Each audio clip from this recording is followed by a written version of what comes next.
안녕하세요, 여러분. 기초과학연구원의 윤성호라고 합니다. 앞에 세 분이 너무나 말씀을 잘해주셔가지고 오늘 저희 우승의 꿈은 버린 지 오래됐고요.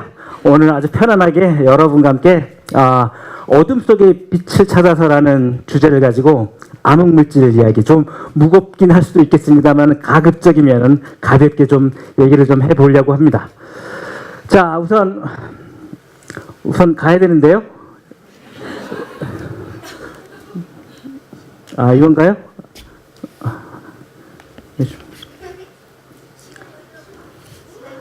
어느 건 이겁니까? 예. 자, 어렵습니다. 자, 그 파이 차트로 시작을 먼저 하겠습니다. 그 우주를 하나의 거대한 그 에너지 덩어리라고 생각을 했을 때 그 에너지 분포가 어떻게 되었는지, 그거를 나타내주는 차트인데요.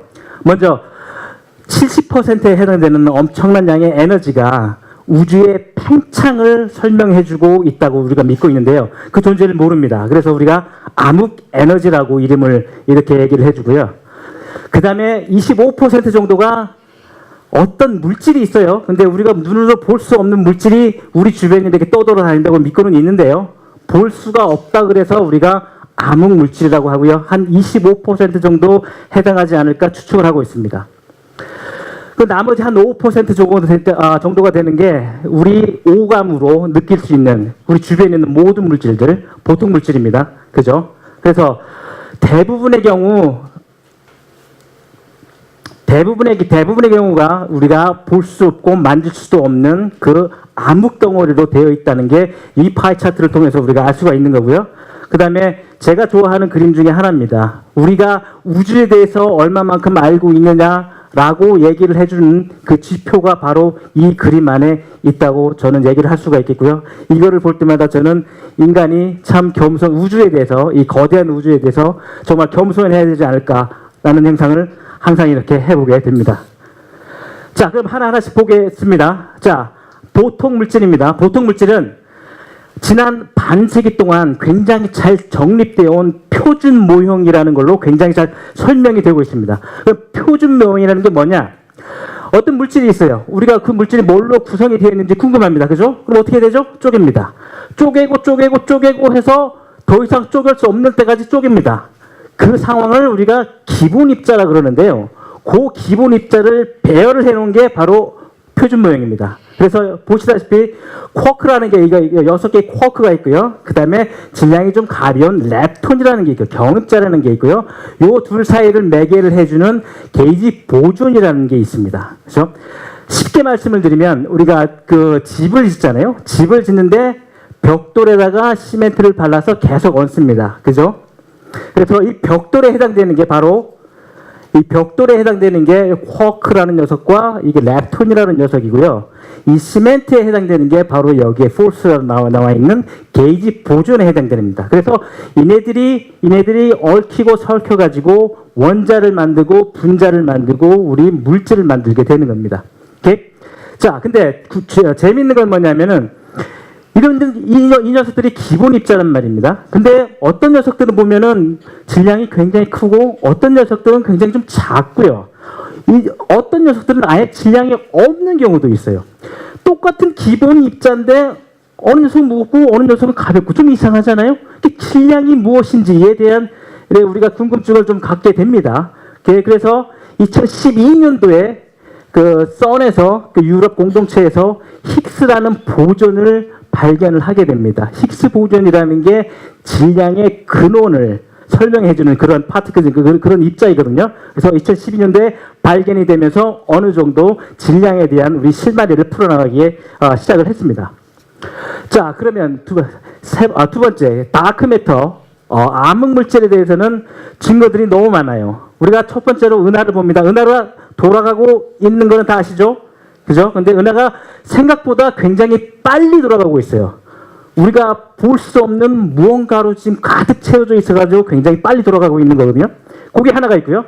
두 번째로 렌즈 효과입니다. 여기에 보시다시피 자, 빛이 있습니다. 오목거울하고 볼록거울이 있으면 어떻게 해요? 빛이 휘어져 갑니다. 그러죠? 자, 빛이 가는데 중력도 똑같습니다. 거대한 질량 덩어리가 있으면은 빛이 이렇게 가다가 굽어져 가요. 이렇게 요거는 아인슈타인의 상대성 이론으로 굉장히 잘 묘사가 되고 있는데요. 이렇게 원으로 보이는 이렇게 보이는 게 뭐냐면은 저기 별이 있는데 별과 저 사이에 거대한 질량 덩어리가 있어가지고 저기서 오는 빛들이 굽어서 이렇게 들어오는 겁니다. 그래가지고 얼핏 보기엔 이렇게 원처럼 보이는 거거든요. 그거를 중력 렌즈 효과라고 합니다. 이게 굉장히 좋은 거고요. 세 번째, 은하단이다. 두 개의 은하단이 있습니다. 그죠? 별들이 있고 그 주변에 암흑물질이 쭉 있어요. 그죠? 근데 이 은하단이 두 개가 콜라이딩을 합니다. 충돌을 합니다. 근데 암흑물질하고 암흑물질은 서로 잘 안 부딪혀요. 그냥 쑥 하고 지나갑니다. 근데 보통 물질, 별들은 이렇게 지나가다가 마찰이 생겨요. 뭐 보통 물질이니까 중력 같은 게 작용을 해가지고 이렇게 찍 하면서 이제 마찰로 해가지고 천천히 가게 됩니다. 그래서 여기 보듯이 암흑 물질은 충돌하고 난 다음에 빨리 지나가고 일반 물질 같은 경우에는 여기서 가운데서 아직도 머물러 있는 상태. 이런 것들 은하단의 충돌로부터 우리가 어딘가에는 분명히 암흑 물질이 있구나라고 저희가 생각을 하고 있습니다. 자, 마지막으로 해서 암흑 에너지 무엇이냐? 자, 우주가 어떻게 생겨났는지는 아직도 모릅니다. 근데 그 와중에 아직까지 잘 받아들여 있는 게 뭡니까? 어린이 여러분 뭡니까? 빅뱅이라는 거죠. 그죠? 137억 년 전에 빅뱅이 빵 하고 터집니다. 인플레이션을 거쳐가지고 우주가 서서히 식어가면서 첫 번째 별이 생기고 은하가 생기고 현재까지 이렇게 진화가 돼 옵니다. 그죠? 근데 지난 1세기 동안 우리가 별들을 이렇게 쫙 관찰을 하다 보니까 이상한 것들이 좀 있어요. 내가 별을 어느 방향으로 보든 간에 별들이 저로부터 멀어져 가고 있어요. 그 의미는 뭐냐면은 우주가 팽창을 한다는 얘기거든요. 근데 더 문제는 뭐냐면 우주가 팽창하는 것까지는 좋은데 가속 팽창을 해요. 굉장히 빠르게 팽창을 한다는 거예요. 엄청난 에너지가 들겠죠. 그죠? 근데 그 에너지 요인이 뭐냐? 모릅니다. 그래서 암흑 에너지라는 게 그거고요. 이렇듯 우리 우주에는 너무나 미스터리한 게 너무 많아요. 아까 말씀드렸듯이 암흑 세계, 암흑 물질, 암흑 에너지, 아까 전체 에너지의 95% 정도를 차지를 합니다. 그죠? 두 번째, 물질과 반물질의 불균형. 자, 모든 것에는 다 반하는 게 있어요. 그죠? 양이 있으면 음이 있고, 낮이 있으면 밤이 있고, 남자가 있으면 여자가 있어요. 다 반하는 게 있어요. 그죠? 물질도 마찬가지입니다. 물질이 있으면 반물질이 있게 마련입니다. 실제로 있고요. 자, 봅시다. 빅뱅이라는 게 터졌어요. 그죠? 그러면 빅뱅이라는 게 자연을 존중을 한다면 물질과 반물질을 똑같은 양으로 만들어 놨을 거예요. 그죠? 근데 지금 와보니까 반물질은 없고 물질만 남아있어요. 137억 년 동안 무언가가 일어난 거예요. 그 메커니즘이 무엇이냐? 그거를 알아내야 되는데 그것도 일종의 수수께끼입니다. 그죠? 그래서 입자 물리에서는 나중에 말씀드리겠지만 전하 거울 대칭 깨짐이라는 걸로 이제 설명을 좀 하려고 해요. 제가 나중에 다시 말씀드릴게요. 자, 그 다음에 질량의 근원. 아까 금방 말씀드렸지만 2012년도에 힉스 보존이라는 게 발견이 되면서 어느 정도의 실마리를 잡았습니다. 자, 그러면 암흑물질의 후보 두 가지가 크게 있습니다. 하나는 엑시온이라는 친구가 있고요. 하나는 윈프라고 약하게 반응하는 무거운 입자라는 뜻입니다. 그죠? 그 동기는 뭐냐면은 나중에 설명해서 좀 엑시온이라는 거는 강한 CP 문제를 풀려고 도입이 된 입자입니다. 근데 나중에 요 입자를 가만히 들여보니까 이게 암흑 물질로서도 손색이 없어요. 그래서 나중에 이걸 엑시온 암흑 물질이라고 얘기를 또 합니다. 윈프는 그냥 암흑 물질 자체를 설명하기 위해서 이렇게 도입을 해옵니다. 1985년도에. 자, 두 입자 사이에 서로의 장단점이 있긴 하지만 가장 큰 차이점은 뭐냐면은 윈프 같은 경우에는 질량이 꽤 커요. 일부에서 네, 질량이 꽤 크다 보니까 알겠습니다. 자, 어떻게 검출을 하냐면은 원자의 격자가 있으면은 질량이 크다 보니까 원자의 격자를 퉁 하고 이렇게 튀겨요. 그러면 원자들이 이렇게 흔들려요. 그 흔들리는 거를 검출을 해가지고 이 친구들이 있다고 이제 얘기를 하는 거고요. 반면에 엑시온 같은 경우는 질량이 굉장히 작은데 자기장을 걸어주면 이 친구들이 광자, 빛 알갱이로 변합니다. 그래서 그 빛 알갱이 이렇게 캐치를 우리가 하는 건데요. 근데 이 질량이 너무나 작다 보니까 이 신호가 너무 작습니다. 10의 마이너스 24승 와트면은 혹시 감이 오십니까? 그 정도가 어느 정도 되냐면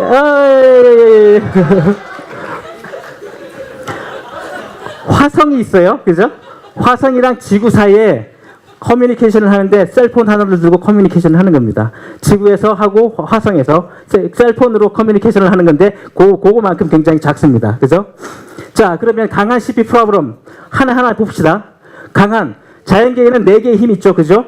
중력, 전자기력, 강력, 양력. 그래서 강력을 다른 말로 강한 상호작용이라고 얘기를 하죠. 거기서 강한이라고 오고요. 그 다음에 아까 물질과 반물질의 불균형을 전하, 거울 대칭 깨짐으로 설명을 한다고 그랬죠. 그죠? 아이스크하기도 오늘 시간이 없어서 제가 이걸 얘기를 못 하겠는데요. 그러니까 문제는 뭐냐면 이론가들이 얘기하는 거랑 실험가에서 실적 측정한 거랑 이렇게 서로 맞지가 않아요. 그게 문제입니다. 그래서 이게 뭐냐면은 강한 상호작용 안에서 물질, 반물질의 불균형 요거에 대해서 문제점이 있다라는 건데요. 요 문제점이 있으면 반드시 해결책이 있게 말입니다. 그게 바로 액시온이라는 건데요. 자, 액시온이라는 것은 1977년에 두 과학자가 이 강한 CP 프로그램 문제를 해결하기 위해서 메커니즘을 하나를 굉장히 엘레강트하게 소개를 합니다. 그 이듬해 그 노벨상 수상자죠, 그죠? 그 이듬해 이 메커니즘이 있으면은 반드시 어딘가에는 새로운 입자가 존재하기 마련인데 그게 바로 액시온이라는 거고요. 그다음에 이 액시온이라는 거는 저 친구가 얘기했듯이 어떤 이 문제, 스트롱 CP 프로그램 문제를 깔끔하게 해결해 준다고 해가지고 그때 당시에 미국의 좀 유명한 주방 세제입니다. 깔끔히 해결해 준다라는 이름을 해가지고 친구들이 이렇게 액시온이라는 걸 만들어줬고요. 그 다음에 암흑물질 후보로서 굉장히 손상이 없습니다. 재미있는 건 뭐냐면은 힉스 보존, 아까 말씀드린 힉스 보존이 1964년에 예언이 됩니다. 그리고 약 50년이 지난 2012년에 발견이 돼요. 그죠? 자, 액시온이라는 친구가 있는데요. 요 메커니즘이 힉스 보존 메커니즘과 굉장히 비슷합니다. 그래서 이 친구가 언제 예언이 됩니까? 1977년에 예언이 됩니다. 그죠? 그로부터 50년이 지난 후에 발견이 될 거라고 개인적으로 믿고 있습니다. 앞으로 언제? 10년 안에 발견이 될 것 같은 그런 불길한 예감이 지금 없지 않아 있습니다. 자, 그래서 이거는 제가 넘어가도록 할게요. 이렇게 어떻게 우리 아직 디텍터를 하느냐, 그죠? 그래서 2분 지났습니다. 아이고, 좋습니다. 자, 여기는 이제 실제로 검출하는 실험을 하나를 소개시켜 줄 텐데 ADMX라고요. 액션 다크 매터 엑스페리먼트.